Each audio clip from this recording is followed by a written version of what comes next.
Okay, so today we are going to be looking at Reformation in England, and we're going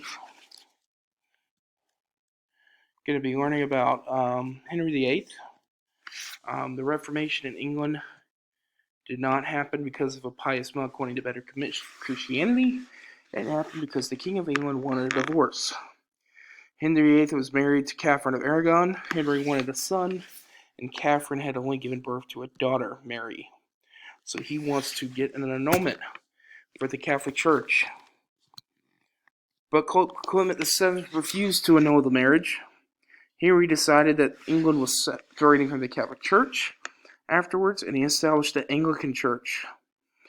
In May of 1533, Thomas Cranmer, the Archbishop of Canterbury, declared Henry's marriage to Catherine as null and absolutely void.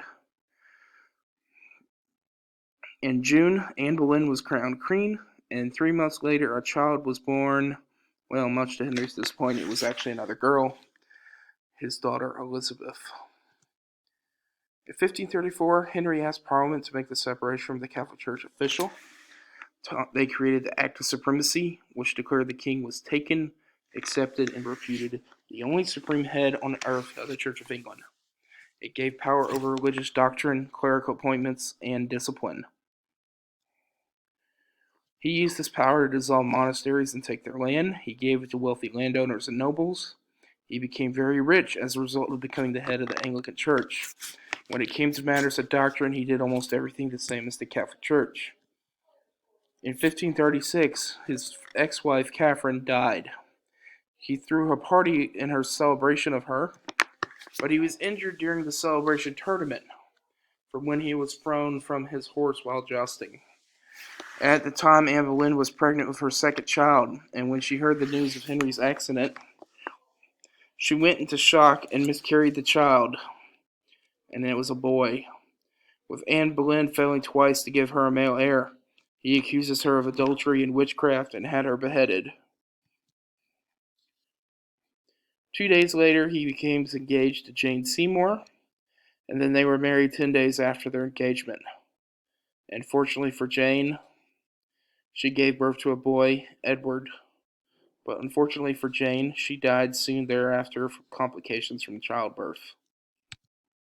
Wife number 4. This time Henry VIII married for political reasons. He married Anne of Cleves, the sister of the Duke of Cleves. He dispatched Hans Holbein the Younger to paint a portrait of Anne for Henry. Holbein did, though some say he painted Anne in a more favorable light than was reality. When Anne got to England, Henry said she looked like a cow and was ugly for him. He got the marriage annulled, and Anne even admitted that the marriage had never been consummated. If you don't know what that means, ask your parents. The truth is that in time it took for Anne to arrive to England, he had already fallen in love with someone else. Her name was Catherine Howard, a first cousin of Anne Boleyn, and they were married in 1540. Catherine had an affair with a man named Thomas Culpeper, and due to investigations it also came out that she had previously had an affair with a man named Francis Dereham before her marriage. All 3 of them were beheaded on February 13th, 1542.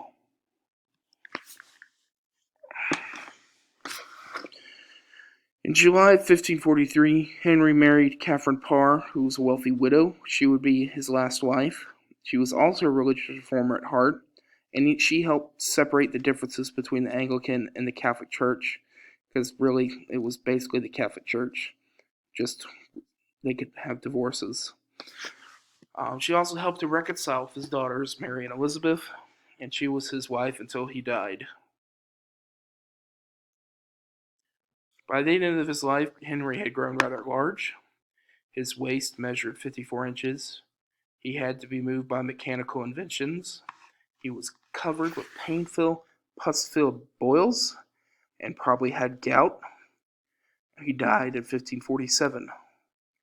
Most historians agree he probably died from untreated type 2 diabetes. Henry had married a total of 6 women, the final 5 of them in a 14-year span. You know, if he probably men didn't bathe back then very often, so if he had just bathed more often, he probably could have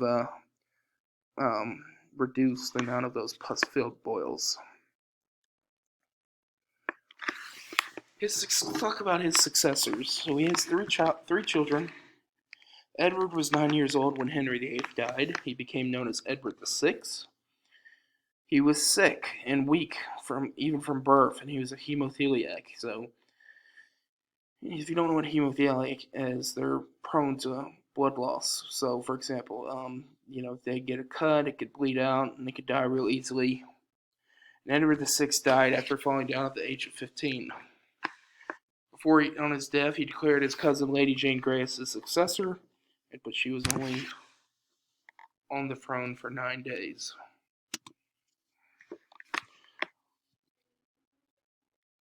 After those 9 days, Mary, Catherine of Aragon's daughter, came back to England and claimed the throne. Mary I, Bloody Mary, tried to restore Catholicism to England, but she died at 42 with no heirs.